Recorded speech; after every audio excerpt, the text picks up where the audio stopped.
My name is Fiona Myrick and I'm going to tell you a little about my debut book, Cream Crack Colours, which is a selection of poetry and prose. I live with my husband Denzel and my two cats on Loch Lomond side. For the purposes of this book, I've decided to use my maiden name, Fiona Cloud. I first started writing poetry in the late 1990s when I was in my mid-30s. I'd always enjoyed reading it and was greatly encouraged by my late mother, who herself was a poet, to try writing it myself. Like many poets just starting out, I was then inclined to write in rhyme, but I found this style quite restrictive in terms of expression. Over the years I continued to dabble on and off with this art, but I would go for long periods of time without writing anything. I had my daughter to care for and a full-time job as a nanny, so I didn't have a lot of time on my hands. It was only 4 years ago, after the death of both of my parents, that I decided to start writing poetry seriously. I found it a wonderful way to express my grief, so a lot of my early poetry is quite deep and personal in nature. I continued to develop my style, finding myself more drawn to the art of free verse, which I found to be somewhat less restrictive, allowing my thoughts to flow more freely. Before long I was hooked and was writing almost every day. Over the last 4 years I have broadened my repertoire and will now write poetry on just about any subject, ranging from reincarnation, the planets, astrology, my cats, nature, music, to various satirical pieces.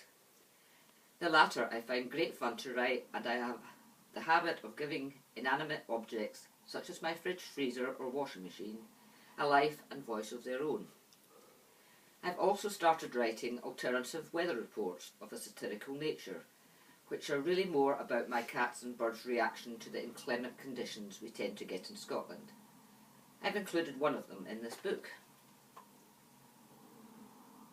I've tried to include a wide variety in my first volume of poetry, containing 4 short pieces of prose, one of them being my alternative weather report, 2 rhyming poems, satire, deep poems, etc. However, the majority are written in free verse, though the structure of the verse is variable. Recently, with a lot of encouragement from my family and friends, I decided to publish my first volume of poetry on Amazon, where it is available both as an ebook on Kindle and also as a paperback. Excuse me, that's my cat. It was quite a hard job to choose 100 poems from 2,000 and odd I have written, but I have material prepared for future volumes to follow.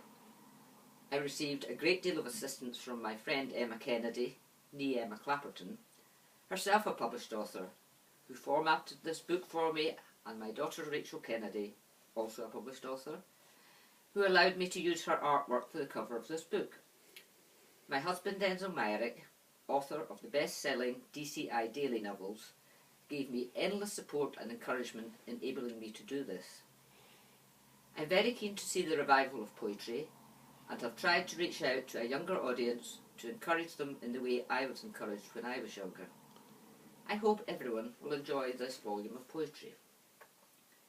I shall now read you 3 of the poems from the book and explain a little about what inspired me to write them. Richard the Raging Spider. Cuddled closely in his web, he awakens, scans the room, an object lies below. Curious, he drops down on a single thread to take a better look. Suddenly, all is bedlam. Blood-curdling screams ensue. He runs like a sprinter. Out comes the glass, engulfing him in a cage laced with cardboard. Throwing himself at the walls of his cage, he feels the anger rise as he is transported to an alien place. Released, he feels the cold concrete, listens to the ascending steps, planning revenge. Peaceful is the house that night as the spider climbs, making his way to his home. Silently he sits above the very door of his eviction. Here she walks up, shuddering as she passes. Grinning, he plans his entry. Child opens door, forgets to close it, A personal best is achieved. Lying below, she sleeps peacefully, as he does in a new web. I wrote this poem for a bit of fun, and this is one of my satirical ones. There was a large spider in my daughter's house, and she absolutely cannot stand them, so I had to try to catch the spider in a glass to put him outside. I was standing on a chair, trying to catch him, when suddenly he dropped down. My daughter screamed, my granddaughter screamed, and I also did, as I nearly fell off the chair. Then the three of us burst into a fit of giggles, and so this poem was born. My granddaughter decided to name the spider Richard, and reckoned he must be quite annoyed at getting ejected from the house and put at the bottom of the stairs. So I decided to write a witty poem about him planning his revenge and making his way back to the flat. Whenever I read this poem, I burst out laughing when I think back on that day. Poem number 2. The Silent Killer. The silence of the night is ominous, threatening almost, awaiting the first flakes. The sky is dark, hiding what it wishes to conceal. Clouding, the temperature rises, a few degrees, then it begins. A child smiles as the sky turns white. It is Christmas, it is snowing. Warmed by the fire burning brightly in the hearth, he is but a child, not knowing the horrors ahead. He opens his presents, laughter abundant, as his parents laugh with him. He is 5 years old. Many winters there are as he matures. He changes and grows up. Always he watches the window, looking for the first snowflakes. Now a teenager sulking in his room, he remembers though. Walking out, 18 years old, angry, he drives his car.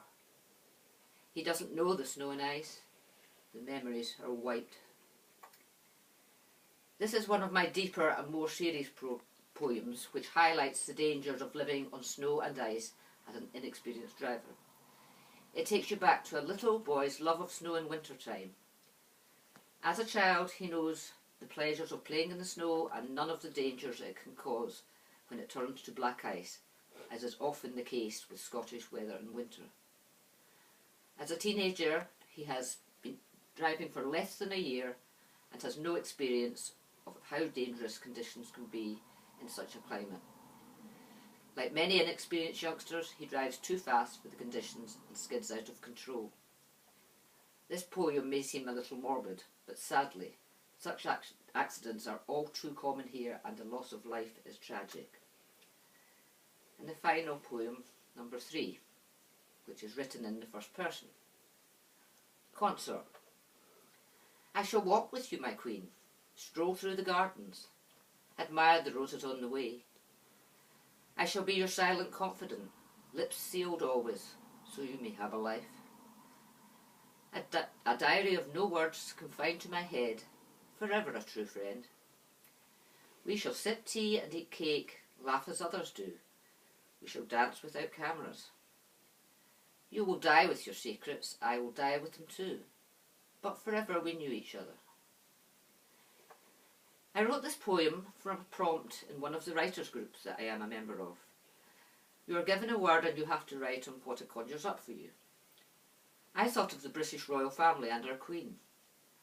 The consort is the queen's loyal companion who she can speak to about anything. Everyone tends to think the queen and royal family are very privileged, when in actual fact they work very hard for their citizens' benefit and have very little privacy, being so much in the public eye.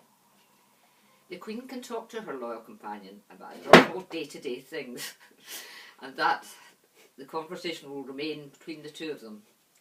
I decided to write the poem in the first person as it seemed more effective.